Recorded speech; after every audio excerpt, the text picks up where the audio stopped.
The Charles in Toronto wants to ask a question about, I don't know, something beyond the material. How you doing, Charles? You're on with Shane and Matt. What's going on? Hey, Matt. It's a pleasure to be on your show. Thanks. Yeah. So my question was, and I'm just going along with my Google definition of agnostics. So is it correct to say part of the definition of being an agnostic is that you don't believe that anything beyond the material phenomena is knowable?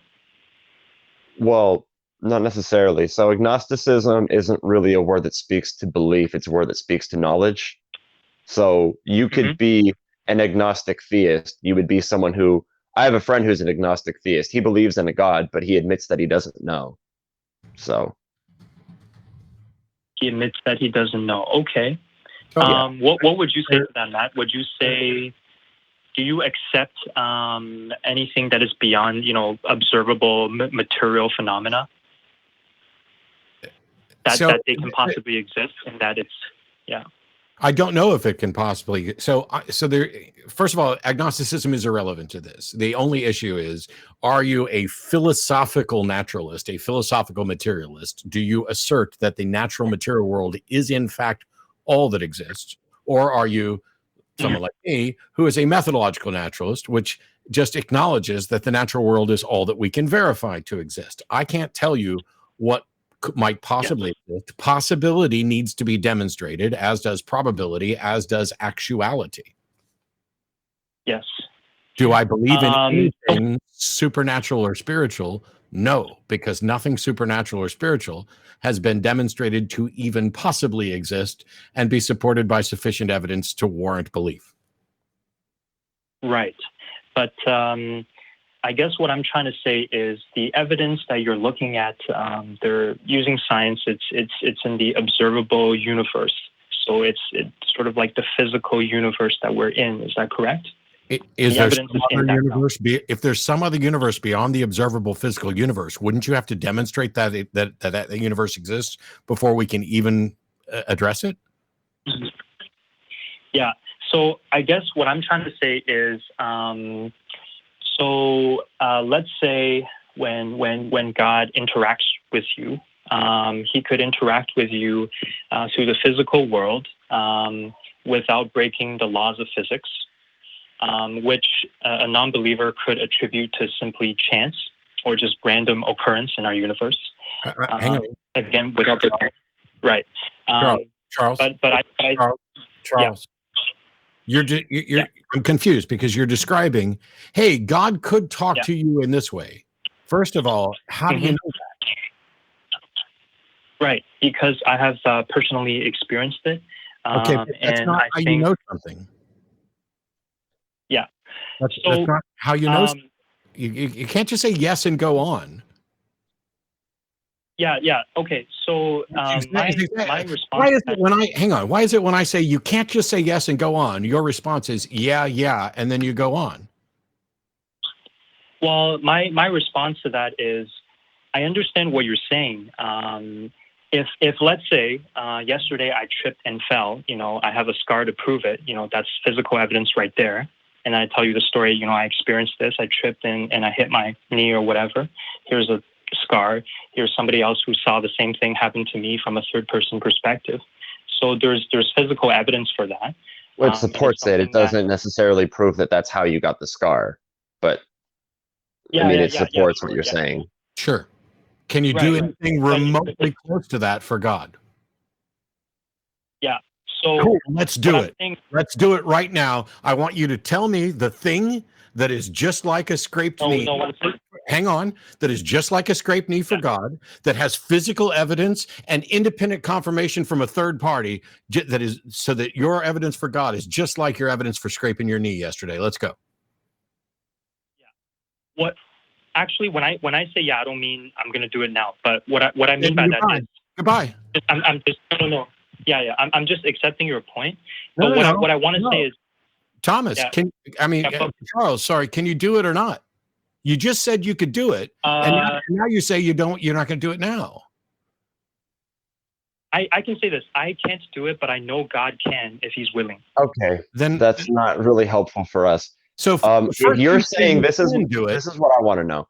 Is there a metaphorical equivalent that you have to the scraped knee? Do you have that metaphorical equivalent? Metaphorical equivalent. Well, okay. Metaphorical equivalent for spiritual. Let's say God interacts To the scraped with knee. That is a yes or no thing. It's not complicated. Do you have the yes, metaphorical yes, equivalent yes, to the scraped knee? yes, You do. yes, Okay, what is it? yeah. Are you going to tell us? Yeah, of course. So Okay, let's say let's God get interacts onto that. spiritually. Yeah. So let's say God interacts with me spiritually. First, God knows what He did, and myself spiritually, I understand that God has interacted with me, and also anything in the spiritual realm. This includes Satan himself, Charles, angels, Okay, and good for demons. you. How do I know that this happened, though? Charles, you haven't. Do you understand what? So Shane is asking you for the metaphorical equivalent, or let's say the thing that you experience spiritually that is analogous to a scraped knee, and you And have you're nowhere near anything remotely like that. you're kind of just describing the scraping of the knee as opposed to showing us the scrape. Right. Yeah. So here's the thing. When it comes to the scraping of the knee, I can just show you the physical, the scrape. You can witness it happen in the physical world. Right, and you have a metaphorical really, equivalent to it. Yeah. Right. But So what is it? What is it?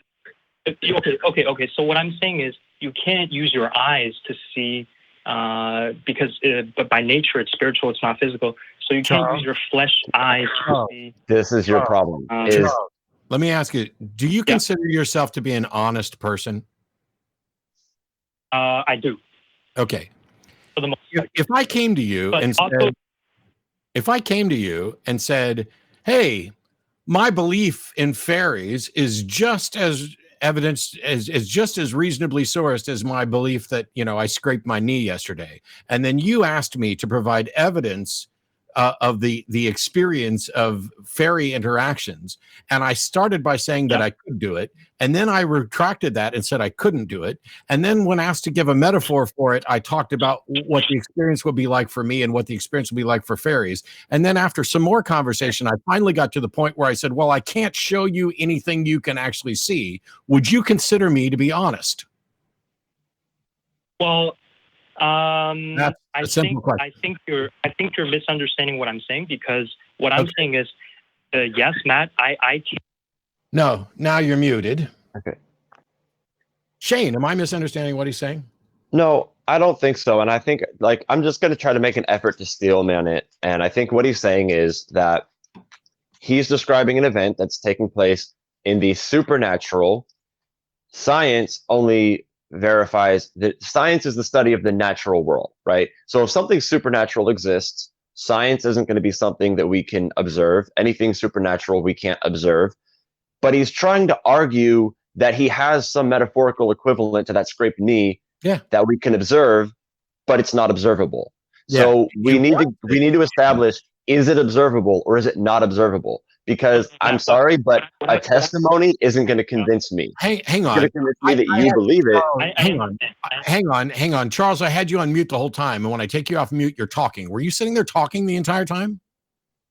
No. I was listening to you. Yeah, okay. I was listening. Okay, if you were listening, then what did Shane say? Yeah. So Shane was explaining that the science observing the material world cannot observe the supernatural. I don't like to use the word supernatural. I like to use the word spiritual world. Why? Things involving spirits. Why? Because we can grant that. That's fine with spiritual world, but let's just roll with it. I just want to see. Yeah. There's a legitimate. There's a legitimate problem there, in that the natural world has a definition that is contrasted by there being something that goes beyond the natural world. You don't want to use the word supernatural. You want to use the word spiritual. Well, please define spiritual. You haven't defined it. Well, my problem is when you begin describing something interacting with the natural world, all of a sudden it should be something we have evidence of, and you just keep saying you have this evidence. Okay. So spirit is something that is by definition the opposite of material. No, that's not something it. that is not. No, by definition, the opposite of material is non-material. The opposite of, or the thing that transcends Non-material. the world is supernatural. The words that you don't want to use. So I'm trying to figure out why you're so hung up on using the word spirit when everything, when it's not going to get us anything. Can you demonstrate that there's a spirit? Yeah. So, sorry. No, when no, I no. say yeah, I Don't don't mean. say yeah, and continue. I just no, stop, Charles. This I apologize because I'm 72 hours free of nicotine and I'm ready to rip somebody's fucking head off, and I'm hoping it's not yours. But if I say, can you demonstrate this? If I say, can you demonstrate this spirit? And you say, yeah, and I don't think you're saying yes as an answer to my question, because you, as is evidence for just right now, you just say yeah over and over and over. You're doing it right now while I'm fucking talking. So pause. Can you demonstrate spirit? I can ask God's spirit to reveal himself, but only if God is willing. So the answer Is he willing? Yes. If God is willing. Okay, then where's this revelation at that we can observe? No, this is it, Shane. He wasn't saying yes in answer to your question. He was saying yes because yes is his verbal tick. He doesn't know. That's correct, yeah. Charles, you don't know if God's willing. Okay, right? It looks like what you're kind of going back and forth here, because you're trying to give us something that we can observe, but you're prefacing it by explaining that we wouldn't be able to observe it. That's part of the problem here.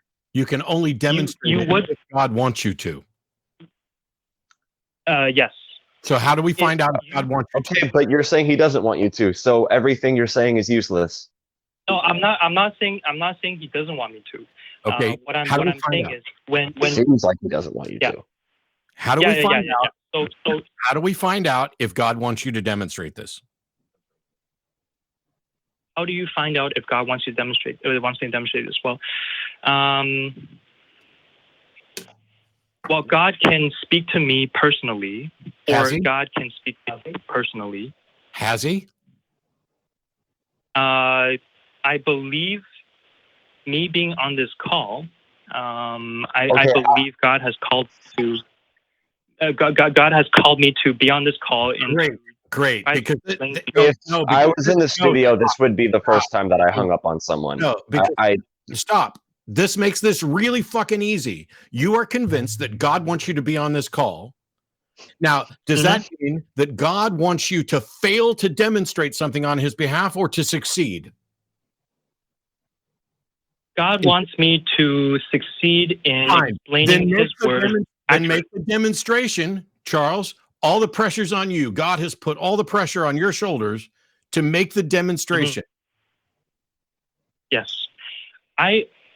Okay, so I can ask God, right now, God, Jesus, if it is according to your will to demonstrate. You already decided it was according to his will. Why are you asking him now? Shouldn't you ask him before you fucking called us? It's his will for me to be on this call, but since you've asked for me to demonstrate him in this specific way, which is he revealed his spirit to you guys, to anybody who listens to this call. Continue being on this call? Yes. Wrong answer. Goodbye. I just proved that you're wrong about God, because if it was God's will for you to stay on the call, then I shouldn't have been able to hang up on you, but I did. Right. Well, unless you're more powerful than God. I could be more powerful than God. I don't think he would accept that, but, mysterious ways, Matt. Yeah. It's one of those things, like, people have called this. I'm glad I figured out that yes was his verbal tick, because I'm like, he's saying yes to everything reflexively. Yeah, he's not actually answering you. He's just waiting. He just uses that, like you said, verbal tick. He's just waiting for his turn to talk. It's like we were in an improv comedy, and he was like, yes and. Yeah. Yeah. Does God want you to demonstrate spirit? Cool. Then why didn't he equip you to do it? Why did he make us do this tap dance rigmarole? Why did he say, send you to a call where you can be like, oh, well, this is only if God wants me to? I thought we established that. Anyway,